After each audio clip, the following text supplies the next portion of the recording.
아무리 열심히 살아도 뭔가 잘 풀리지 않는 느낌, 노력은 하는데 결과가 따라오지 않는 답답함, 옆집은 되는데 우리 집은 왜 안 될까 하는 막막한 말입니다.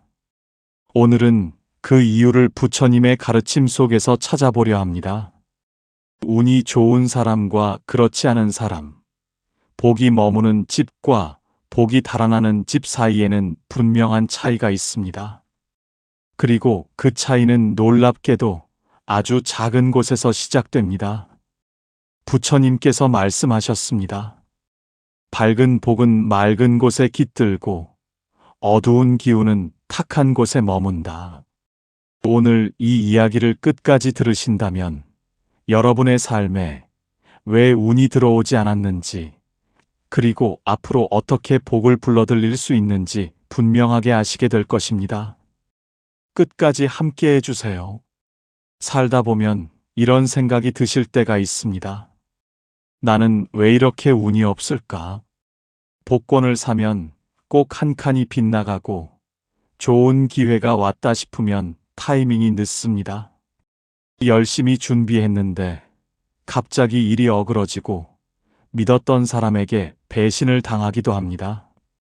그래서 어느 순간부터는 나는 원래 운이 없는 사람이라고 체념하게 됩니다. 그런데 주변을 살펴보면 이상한 일이 있습니다. 특별히 대단해 보이지도 않는데 일이 척척 풀리는 사람이 있습니다. 집안도 늘 화목하고 사업도 무럭무럭 잘하고 건강도 유지됩니다. 그 사람이 특별한 기도를 드리는 것도 아니고 무슨 비결을 가진 것도 아닌데 말입니다. 그 차이는 어디서 오는 것일까요? 요즘 이런 이야기를 많이 합니다. 풍수지리, 기운, 에너지. 하지만 부처님의 가르침은 훨씬 더 단순하고 명확합니다. 운은 하늘에서 뚝 떨어지는 것이 아닙니다. 운은 우리 스스로가 만들고 우리 스스로가 쫓아버립니다. 복이 들어오는 집에는 반드시 공통점이 있습니다. 그리고 복이 달아나는 집에도 반드시 공통점이 있습니다.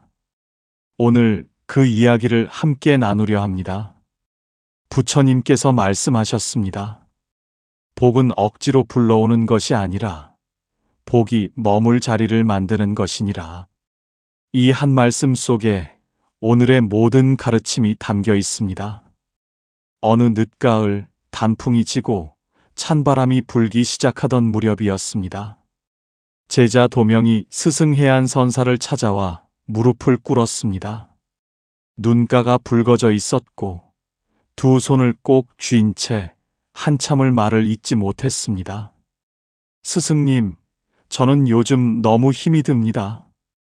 해안선사는 아무 말 없이 도명을 바라보았습니다. 산 아래서 바람 소리가 올라왔고 마른 나뭇잎 하나가 조용히 떨어졌습니다. 부모님 기일 때마다 제사를 정성껏 모시는데 집안일은 왜 이리 꼬이는지 모르겠습니다. 형제간에는 재산 다툼이 생겼고 아내와의 관계도 멀어졌습니다. 아이들은 말을 듣지 않고 사업은 몇 년째 제자리입니다. 스승님, 저희 집에 무슨 나쁜 기운이라도 낀 것입니까? 도명의 목소리가 떨렸습니다. 저는 절에도 다니고 보시도 하고 나름대로 착하게 살려고 노력했습니다. 그런데 왜 우리 집에는 좋은 일이 없는 것입니까?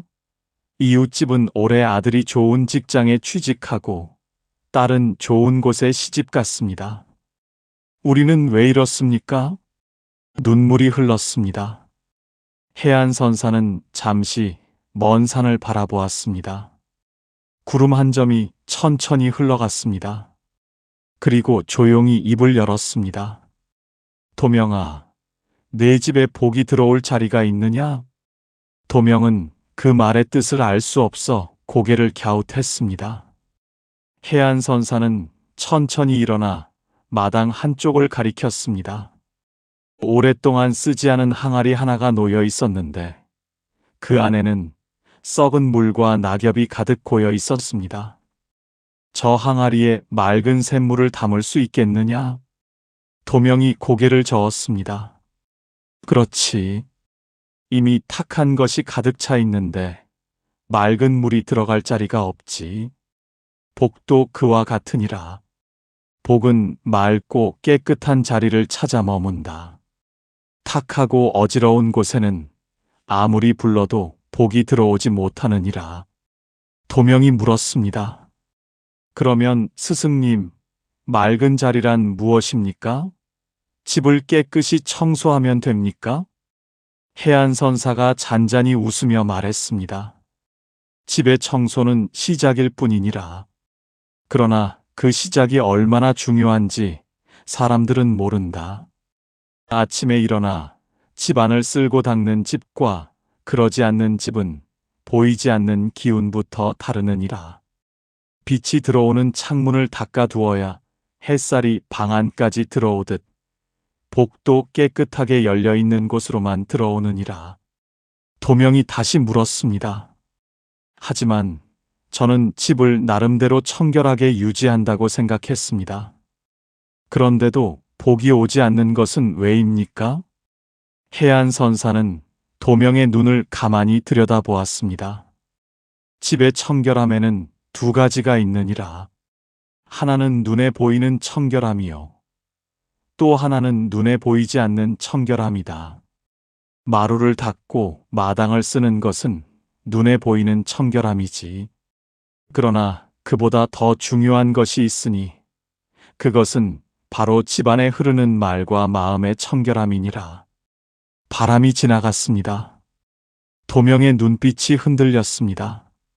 말과 마음의 청결함이라 하시면 집안에서 날마다 다툼의 말이 오가고 불평과 원망의 말이 넘치면 그 말들이 쌓여 집의 기운을 탁하게 만드느니라. 반대로 감사의 말, 따뜻한 말, 서로를 세워주는 말이 넘치는 집에는 보이지 않는 밝은 기운이 쌓이느니라. 복은 그런 기운을 쫓아 들어오는 법이다. 도명은 천천히 고개를 끄덕였습니다. 가슴 속 어딘가가 뜨거워지는 느낌이었습니다. 해안선사는 도명과 함께 마당을 천천히 걸었습니다. 낙엽들이 바스락거렸고 멀리서 까치 한 마리가 울었습니다. 어떤 집은 아침마다 현관을 쓸고 닦는다. 어떤 집은 며칠이 지나도 신발이 흩어진 채 내버려 둔다. 어떤 집은 부엌을 쓴 뒤 바로 정리한다. 어떤 집은 설거지를 모아두고 냄새가 나도록 둔다. 이 두 집의 운명은 시간이 지날수록 달라지느니라. 도명이 물었습니다. 그것이 정말 운과 연결이 됩니까, 스승님? 연결이 되는 것이 아니라 그것 자체가 운을 만드는 것이니라. 깨끗하게 정돈된 공간에 사는 사람은 마음도 정돈이 된다. 마음이 정돈된 사람은 생각이 맑아지고 생각이 맑은 사람은 옳은 판단을 내리며 옳은 판단이 쌓이면 그것이 곧 좋은 결과로 이어지느니라. 이것이 복의 흐름이다. 해안선사는 네 가지를 천천히 짚었습니다. 첫째, 아침에 일어나거든 먼저 이부자리를 정리하여라. 이것은 하루를 내가 다스린다는 첫 번째 선언이니라. 둘째, 밥을 먹은 자리는 즉시 닦고 치워라. 음식의 기운이 남아 탁해지면 집 전체의 기운이 무거워지느니라. 셋째, 쓰지 않는 물건은 과감히 내보내어라. 오래된 물건에는 오래된 기운이 머물고 그 기운이 새로운 복의 길을 막느니라. 넷째, 창문을 자주 열어 바람이 드나들게 하여라. 공기가 순환해야 기운이 순환하고 기운이 순환해야 복이 순환하느니라. 도명은 하나씩 가슴에 새겼습니다. 스승님, 저는 지금까지 이 중 어느 하나도 제대로 하지 않았던 것 같습니다. 해안선사가 온화하게 말했습니다. 부끄러워하지 마라. 몰랐던 것을 이제 알았으니 오늘부터 하면 되느니라. 천리 길도 한 걸음부터 시작하듯 복의 길도 오늘 아침 이부자리를 가지런히 접는 것에서 시작된다. 작다고 여기지 마라. 작은 습관이 쌓여 삶의 방향이 달라지느니라. 도명의 눈에 따뜻한 빛이 돌아왔습니다. 해가 기울어 산 그림자가 마당 끝까지 길어졌습니다. 두 사람은 마루에 나란히 앉았습니다. 도명이 조심스럽게 말을 꺼냈습니다. 스승님, 그런데 저는 한 가지 의문이 있습니다. 어떤 분들은 집이 어지럽고 살림이 엉망인데도 복을 받은 것처럼 보입니다. 반대로 아주 깔끔하게 사시는 분들이 오히려 고생을 하시는 경우도 봤습니다. 그것은 어찌 된 것입니까? 해안선사가 고개를 끄덕였습니다. 좋은 질문이다. 사람들이 가장 많이 오해하는 부분이 바로 그것이니라. 잠시 침묵이 흘렀습니다. 청결함이 복을 부르는 것은 맞다. 그러나 그 청결함이 겉만의 청결함이라면 그것은 반쪽짜리 청결함이니라. 집을 아무리 깨끗이 닦아도 그 집 안에 사는 사람의 마음이 남을 시기하고 이웃을 미워하며 가족을 원망한다면 그 탁한 마음이 공간의 청결함을 덮어버리느니라. 도명이 눈을 크게 떴습니다. 그렇다면 마음의 청결함이 더 중요한 것입니까? 둘은 하나이니라. 공간의 청결함과 마음의 청결함은 서로 영향을 주고받는다. 공간이 맑으면 마음이 맑아지고 마음이 맑으면 공간을 더 정성껏 가꾸게 되느니라. 어느 하나만 해서는 반쪽짜리다. 해안선사는 세 가지 흔한 착각을 짚었습니다. 첫 번째 착각은 큰 청소를 한 번 하면 된다고 생각하는 것이다. 복을 부르는 청결함은 하루 이틀의 대청소가 아니라 날마다 조금씩 가꾸는 꾸준한 정성에서 온다.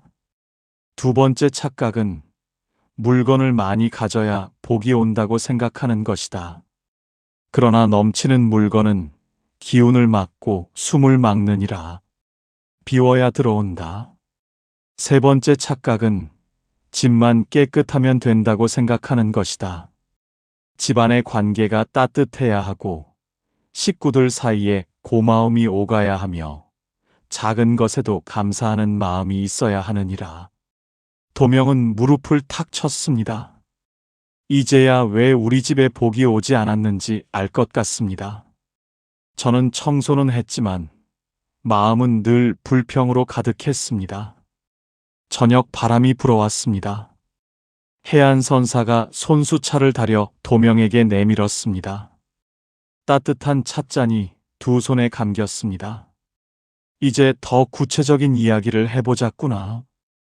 해안선사는 일상의 상황들을 하나씩 짚어주었습니다. 이런 사람이 있느니라. 집에 돌아오면 신발을 아무데나 벗어던지고 옷을 입은 채 소파에 쓰러지고 먹고 남은 것을 그대로 두고 잔다.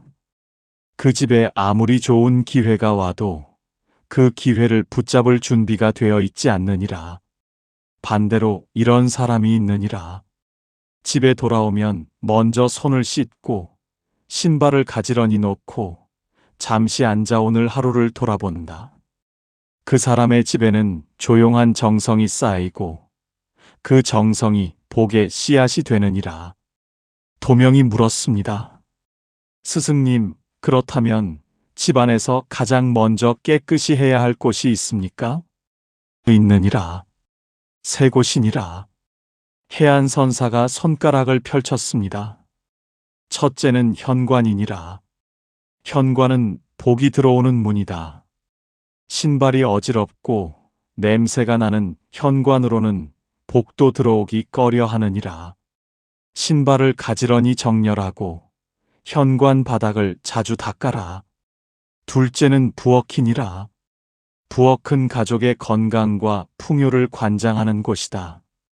싱크대에 묵은 기름때가 끼고 냉장고 안에 썩은 음식이 있으면 그 집의 건강한 기운이 무너지느니라.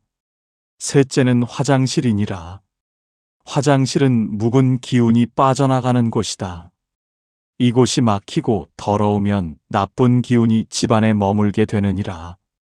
이 세 곳만 꾸준히 관리해도 집의 기운이 달라지느니라.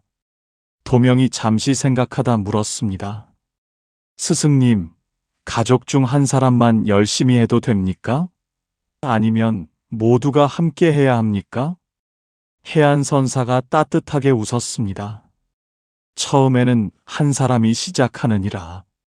그 한 사람의 정성이 가족의 마음을 움직이고 움직인 마음이 하나씩 동참하게 만든다. 억지로 시키지 마라. 보여주어라. 스스로 하는 모습을 보면 가족도 자연스럽게 따라오느니라. 밤이 깊어졌습니다. 마당에 달빛이 내려앉았고 귀뚜라미 소리가 사방을 채웠습니다. 도명은 오래도록 말이 없었습니다. 그러다 천천히 입을 열었습니다. 스승님, 저는 오늘 비로소 깨달은 것이 있습니다. 저는 지금까지 복이 밖에서 온다고 생각했습니다. 좋은 날을 잡거나 좋은 방향을 보거나 무슨 기도를 드리면 하늘이 복을 내려줄 것이라 믿었습니다. 그런데 복은 제가 먼저 준비를 해야 들어오는 것이었군요. 해안선사가 조용히 고개를 끄덕였습니다. 이제 보이느냐? 그렇습니다, 스승님. 항아리가 먼저 비워지고 깨끗해져야 맑은 물을 담을 수 있듯 제가 먼저 집을 맑게 하고 마음을 맑게 해야 복이 들어올 자리가 생기는 것입니다. 해안선사가 말을 이었습니다. 그런데 도명아, 거기서 한 발 더 나아가 보자꾸나. 집을 청결히 하고 마음을 청결히 하는 것, 그 너머에 있는 진짜 이유를 알아야 하느니라. 도명이 눈빛을 모았습니다. 진짜 이유라 하심은 복을 받으려고 청소를 하는 것과 내 가족이 편안하고 행복하게 살기를 바라는 마음으로 청소를 하는 것은 다르느니라. 복을 바라는 마음으로 하는 청소는 복이 오지 않으면 지치고 그만두게 된다. 하지만 내 가족을 사랑하는 마음으로, 내 집을 소중히 여기는 마음으로 정성을 들이면 그 정성 자체가 이미 복이니라. 도명의 눈에서 눈물이 흘렀습니다. 스승님, 저는 지금까지 복을 바라면서도 정작 제 가족에게 감사한 마음이 없었습니다. 아내가 밥을 차려도 당연하게 여겼고 아이들이 건강한 것도 당연하게 여겼습니다. 제가 이미 많은 복을 받았는데 그것을 몰랐던 것입니다. 해안선사가 말했습니다. 이제야 알았구나. 감사하는 마음이 복을 알아보는 눈을 열어주고 복을 알아보는 눈이 열리면 더 많은 복이 보이게 되느니라.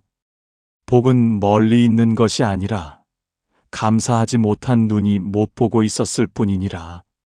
도명은 두 손을 모아 합장했습니다. 달빛이 그의 얼굴 위로 조용히 내렸습니다. 해안선사가 마지막으로 도명의 어깨에 손을 얹었습니다. 오늘 배운 것을 이렇게 실천해 보거라. 아침에 일어나면 가장 먼저 창문을 열어라. 밤새 고인 공기를 내보내고 새 아침의 공기를 들이거라. 그리고 이부자리를 반듯하게 펴라. 그것이 하루의 시작을 내가 주인으로 여는 것이니라. 낮에는 쓴 자리를 바로 정리하는 습관을 들여라. 밥상을 치우고 물건을 쓴 뒤 제자리에 두고 지나가다 어지러운 것이 눈에 띄면 그냥 지나치지 마라. 하루 5분이면 된다.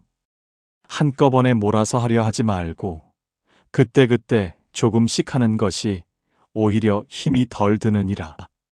저녁에는 오늘 하루 감사한 것 3가지를 떠올려라. 큰 것이 아니어도 좋다. 밥이 맛있었다. 날씨가 따뜻했다. 가족이 건강하다. 이 작은 감사가 쌓여 집의 기운을 밝게 만드느니라. 도명이 단호하게 고개를 끄덕였습니다. 스승님, 반드시 실천하겠습니다. 내일 아침부터 시작하겠습니다. 해안선사가 말했습니다. 내일이 아니라 오늘 밤부터 시작하거라.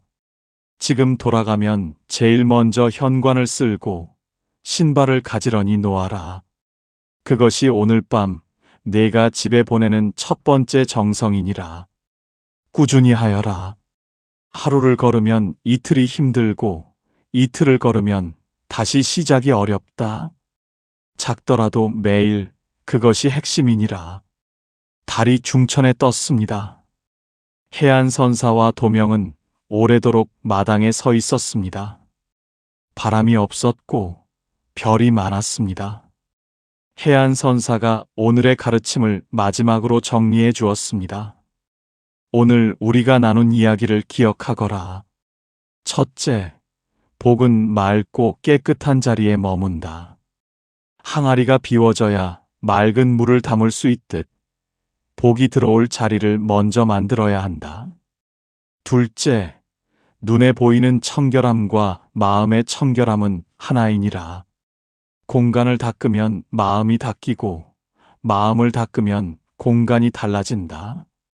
셋째, 현관, 부엌, 화장실 이 세 곳을 정성껏 관리하여라. 이 세 곳이 집의 기운을 결정하느니라. 넷째, 복을 위해 하지 말고 가족을 사랑하는 마음으로 하여라. 사랑으로 하는 정성은 지치지 않고 그 정성 자체가 이미 복이니라. 다섯째, 감사하는 눈을 뜨거라. 이미 받은 복을 알아보는 것이 더 큰 복을 부르는 시작이니라. 여섯째, 작더라도 매일 하여라. 한 번의 대청소보다 매일의 작은 정성이 복을 머물게 하느니라. 도명은 두 눈에 눈물을 담고 깊이 고개를 숙였습니다. 스승님, 오늘 이 가르침이 제 남은 생을 바꿀 것입니다. 감사합니다. 해안선사가 따뜻하게 웃으며 말했습니다. 도명아, 오늘 집으로 돌아가거든 먼저 가족의 얼굴을 바라보아라. 그리고 마음속으로 이렇게 말하거라. 당신이 있어 감사합니다. 그 마음이 모든 청결함의 시작이니라. 사랑하는 시청자 여러분, 오늘 도명과 해안선사의 이야기 어떻게 들으셨습니까? 복은 멀리 있지 않습니다. 지금 내가 사는 이 공간, 지금 내 곁에 있는 이 사람들, 지금 이 순간, 내가 느끼는 이 숨결 속에 이미 복이 있습니다. 다만 탁한 마음과 어지러운 공간이 그 복을 가리고 있었을 뿐입니다. 오늘 밤 딱 한 가지만 해보세요. 현관 신발을 가지런히 놓아보세요. 그 작은 손짓이 여러분의 집에 새로운 기운을 부르는 첫 번째 문을 여는 것입니다. 오늘의 이야기가 여러분의 삶에 작은 등불이 되길 바랍니다. 당신의 집에 언제나 따뜻한 빛이 가득하고 당신의 삶에 고요한 평안과 밝은 복이 깃들기를 두 손 모아 빕니다.